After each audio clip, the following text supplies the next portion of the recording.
the winter drink your body needs. Here's why you should drink Golden Latte, turmeric milk with honey, especially during the winter and flu season. First, turmeric is one of the strongest natural anti-inflammatories.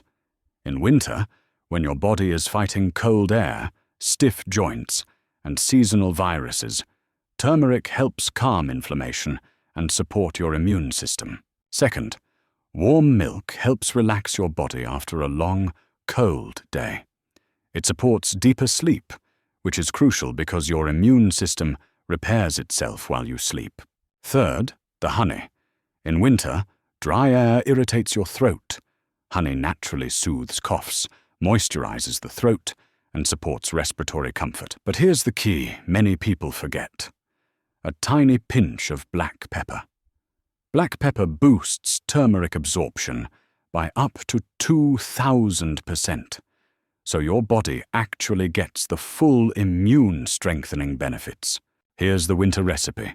Warm 1 cup of milk. Add half a teaspoon of turmeric, a pinch of black pepper, and a teaspoon of honey. Stir well, and drink it slowly before bed. This Golden Latte supports immunity, calms winter coughs, reduces inflammation, eases joint stiffness, and helps you sleep better through the cold season. Save this, so you can make it tonight.